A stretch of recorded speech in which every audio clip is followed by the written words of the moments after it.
जैसे बैठे हम लोग हो सकता है हमारा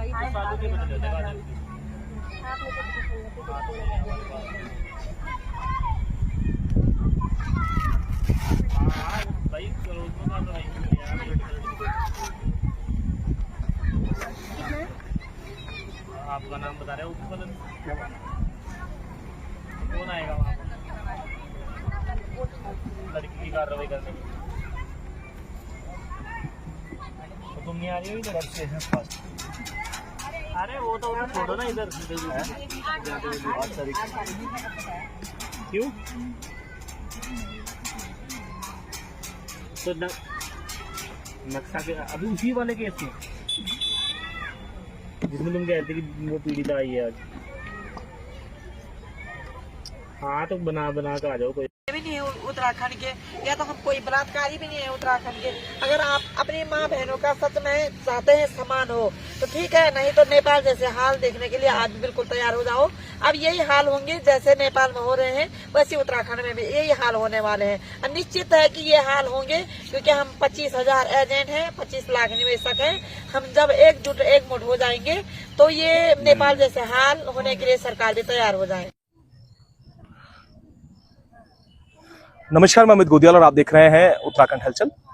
तो इस समय एकता विहार में हम मौजूद हैं और आप देख रहे होंगे कि सोशल मीडिया में भी और सड़कों पर, चाहे श्रीनगर हो, चाहे पहाड़ी क्षेत्र हो, चाहे देहरादून की जो गलियां हो, वहां पर एक नारा बहुत जोरों से गूंज रहा है, जिसमें जो LUCC पीड़ित हैं वो लगातार धरना दे रहे हैं और सड़कों पर अपनी मांगों को रख रहे हैं और ये बात कह रहे हैं कि उनके जो पैसा जो फंस गया है, जो उनका पैसा उन्होंने लोगों का इन्वेस्ट किया है, वो उन्हें वापस मिले। और इस पर एक तरफ जहां CBI जांच जैसी बात हो रही है और एक तरफ ये लोग हैं जो लगातार ये बात कह रहे हैं कि सिर्फ इतिश्री कर ली गई है।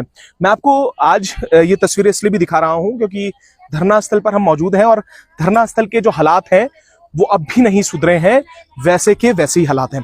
पीछे जो महिलाएं हैं वो कुछ इस तरीके से इस टेंट में लगाकर यहाँ पर रह रही हैं, क्योंकि कल से ही शुरुआत इन्होंने की है। उससे पहले जो महिलाएं थी वो घर जा रही थी, तो इस तरीके से कुछ व्यवस्थाओं में यहाँ पर महिलाएं बैठी हैं और इसके अंदर रहने को मजबूर हैं। और कहना यह है कि जब तक इन्हें इंसाफ नहीं मिल जाता वो यहाँ से उठने के लिए तैयार नहीं है। अब पीछे हमारे आप देख सकते हैं कि कुछ महिलाओं ने कुछ बात कही है, पहले वो सुनिएगा। उन्होंने ये भी तक कह दिया है कि अगर हम 25,000 जो एजेंट हैं, अगर उनकी सुनवाई नहीं की गई तो ये 25,000 25 लाख और जिस तरीके से हाल जो नेपाल जैसी देश में हुआ है वो हाल यहाँ पर भी हो सकता है। ये चेतावनी महिलाओं ने दी है। पहले तो वो बात सुनिएगा जो महिला ने कही है, अपनी पीड़ा जो बताई है वो आप सुनिएगा। कहीं से सुनवाई नहीं हो रही है। हम चाहे हम मरे, सरकार ने हमें छोड़ दिया है। आपसे गुजारिश है बहन जी, हाथ जोड़ के आप धरना स्थल की फोटो ले सकते हैं, देख सकते हैं आपके हमारा धरना स्थल कितना अच्छा है। क्या यहाँ पे व्यवस्था है? नहीं, यहाँ पे लैट्रिन बाथरूम की सुविधाएं हैं। ये 2-3 दिन से भी नहाए धोए नहीं, कुछ सुविधाएं नहीं है। पर हम आज 3 दिन बैठे वहाँ, क्या बताएं आपको, दीनदयाल पार्क में।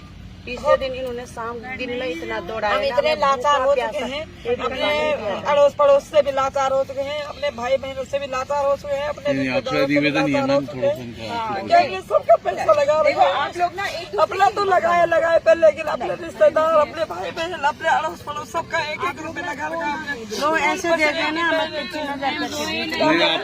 आपको समाज में जो प्रतिष्ठा थी वो इज्जत कमाई, अगर कोई बोलेंगे नहीं मिला तो हम देख रहे, जैसे हम अपना जाते हैं मोहल्ले में तो हम देखते हैं तो हमें खुद लाचार बन जाती कि हमने इसके पैसे, हमारा के पैसे हमें देने हैं। और जैसे लगता है कि हमने कितनी बड़ी चोरी की हो। आज हम ऐसे दलदल में डूब गए कि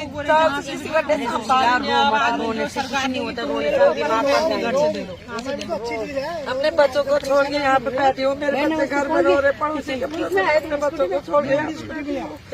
लेकिन ये सरकार सुनने के लिए तैयारी नहीं है। कल से हम अपनी मांग रख रहे हैं। एक छोटी सी मांग तो है हमारी से पीड़ित महिलाओं की बात सुने।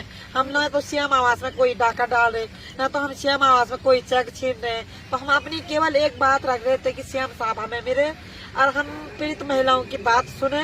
हम ये भी जानते हैं कि सीएम साहब तुरंत पैसे सीएम साहब ही नहीं दे सकते, क्योंकि हमें भी पता है भाई सीएम साहब एकदम से नहीं दे सकते। क्या हम सीएम आवास में डाका डालने जा रहे हैं? हम कोई गुंडे भी नहीं है उत्तराखंड के, या तो हम कोई बलात्कारी भी नहीं है उत्तराखंड के।